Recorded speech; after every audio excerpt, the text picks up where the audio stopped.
Welcome to CareTalk, America's home for incisive debate about healthcare business and policy. I'm David Williams, president of Health Business Group.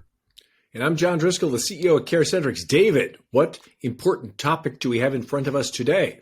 Well, John, with gas at $5 a gallon, I'm wondering why we can't have insulin for $35 a month. And we're going to talk about the new proposal, not so new in a way, to have insulin at $35 a month out of pocket. You game? Oh yeah, no, this is going to be fun. Finally, we found something that both ex-President Trump and Senator Bernie Sanders agree on. I'm sure we're going to make progress here, right, David? I mean, this is a really important issue. Well, John, everybody agrees. If those two agree, we should agree. But I don't think we actually do agree. So we're going to see just about that. And John, I mean, before we get started, I mean, what is insulin anyway? Who needs it? Well, insulin is a critical drug for the 7.4 million Americans who depend on it every day to help manage their diabetes. If you are insulin dependent, and more diabetics are every day, and you don't have insulin, you're likely to go into shock and die. So it's a critical, life-saving mechanism with a really interesting history. It was actually invented by two Canadian researchers over 100 years ago, and given for 2 cents to humanity, because they didn't think, the inventors of insulin, this very basic but really critical drug, that anyone should have to pay too much to get their life-saving drug. I mean, David, how'd that whole pricing thing work out as it plays out in the U.S. market? John, it brings a tear to my eye, and they probably forgot to specify the currency, whether it was 2 Canadian cents or maybe 2 pence at the time, since I don't know if there wasn't really even a Canada at that point. It's really just kind of a colony of Great Britain. You know, I'll tell you how it's played out, John, and that pennies have compounded quite strongly, especially in this country. Maybe in Canada it's lower, actually it is. So in the U.S., the list prices for insulin are 8 times, or to be precise, 8.1 times the price paid in the overall OECD countries. And nobody knows that. Wait. Is that over 800% more? That is how you could look at it, John. And the percentages start getting a little silly once you get above 100. But yeah, 800% more than in the typical country.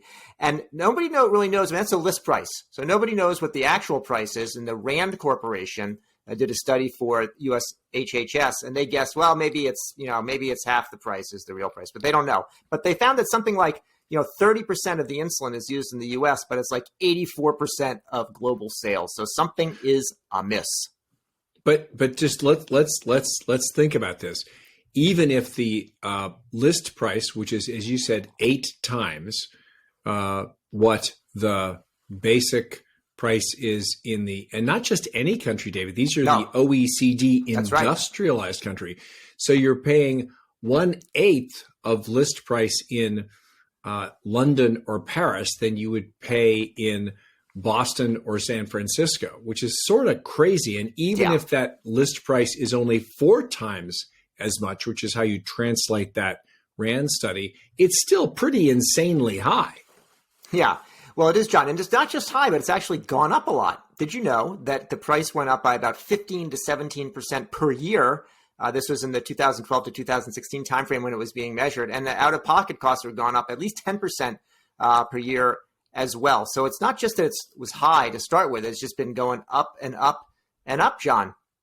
Well, and we know that costs in general during that same period were going up less than 2% a year. So we know that the price, the price takers, the pharmacy manufacturers, we're actually, Novo and Eli Lilly are gouging the consumer, gouging health plans. And the other thing about insulin dependency and the people who are paying these out-of-pocket fees for a portion or the whole cost of the drug is they tend to be a little bit more low-income, working class folks who are less capable of paying these excess prices. David, what do you think is really going on here?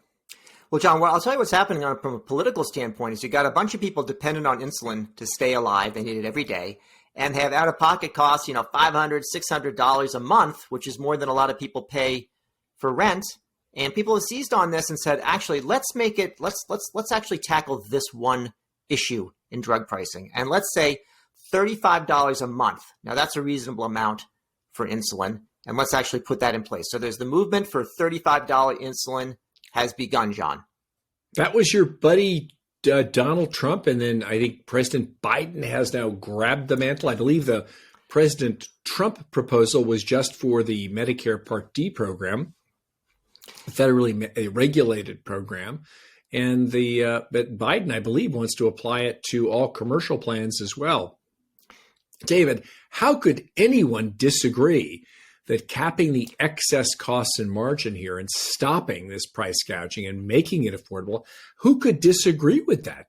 Well, John, the thing is that, what happens with insulin, we taught this in economics class. It's like an example of something with inelastic demand, meaning you have to have it or you're going to die, so you're going to buy it no matter what. What actually happens, John, is that sometimes people, they try to ration it. They just give themselves not as much as they should have, and they end up with some nasty, nasty thing, John, called DKA, diabetic ketoacidosis. Acidosis. And the leading cause of that, which can definitely cause death, a leading cause of that is the inability to afford insulin. So you see stories of people literally unable to afford their insulin, and that's what got people interested in doing something different. Now, as you say, it was under the Trump administration in 2020, we had a voluntary plan with Part D sponsors to cap it at $35 a month. And it's included in Build Back Better, which was passed by the House, but not by the Senate. So you could say maybe the Senate doesn't agree with it.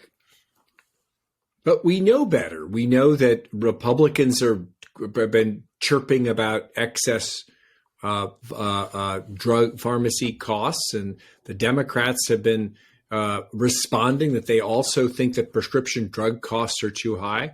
This is a critically important drug that was a gift to humanity by the original folks who made it. We know that the 2 cent people, John, as you say, the pharma manufacturers are making a good margin on this. They're not sending their drivers home or stopping their or shutting down their Air Force. This is a very profitable business. Why can't we get to a fair price for Americans on insulin? David, this is the all-American proposal. Even you have to be in favor John, of this. Let me just say, I am in favor of it. Okay, I think that we should have $35 a month insulin. So let's talk about now why it might not happen. So first of all, Build Back Better. Had a lot of other things in it, of course. It had everything in it. Everything but the kitchen sink and the insulin. But now what's happened, so that failed for other reasons. So you could say people were for it, but for this $35 a month insulin, but against the overall plan. Fine. So now Senator Raphael Warnock, who is a senator from Georgia and running for re-election, he is sponsoring a standalone measure that will put this $35 insulin, take it out of Build Back Better, and make it as a standalone bill, and should get support, right, John? But you have been outside the Beltway for too long, and you forget that if he wins, somebody else must lose. And so a lot of these Republicans who were very happy to support, President Trump and maybe talk it up before, now they're not so excited about giving something that might give Senator Warnock a chance to win re-election and help the Democrats retain the Senate.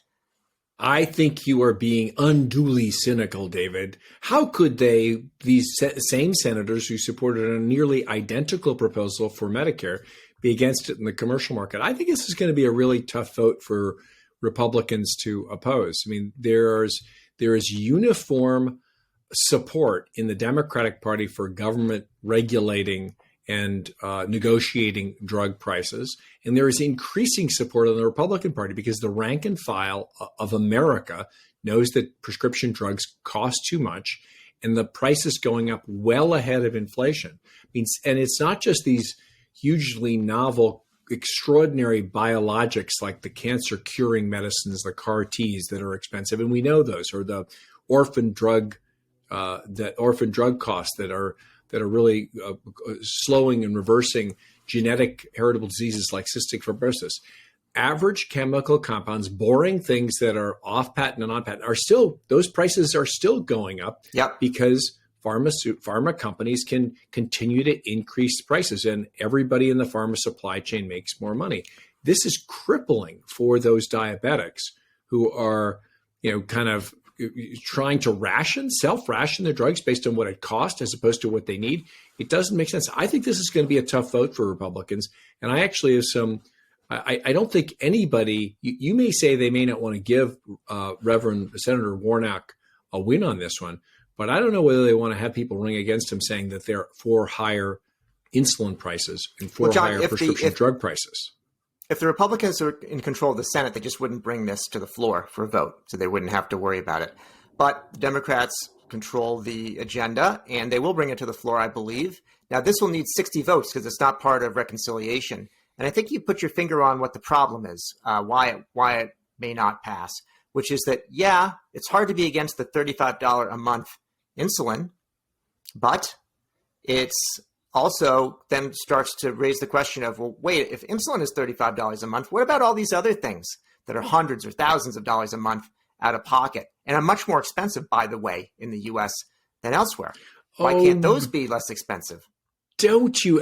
This whole whataboutism is it's tiresome, David. I think we've got to look at making progress where we can. If we can start to crack through the thick ice of old arguments around why negotiating drug prices is going to be somehow harmful for the pharmaceutical industry, when what's really harmful for the people, the American people, is they can't afford the drugs.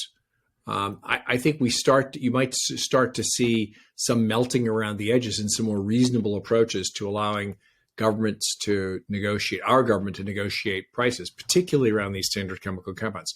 The reason why costs in the U.S.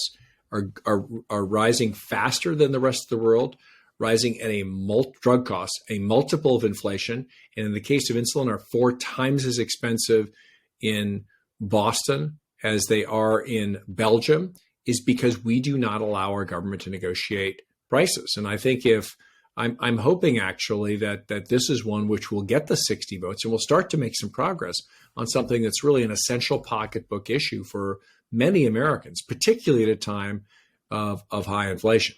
All right, John, let's get off your soapbox for a minute. Now, here's how I want to end the episode. I want your prediction of what's going to happen with this bill. Is it going to pass the Senate and we're going to have $35 insulin or not? And then I'll give you my prediction. There will be a chorus of support here driven by the hope that we can actually make progress to negotiate fair prices for drugs that are virtually free from a patent perspective and low cost for manufacturing.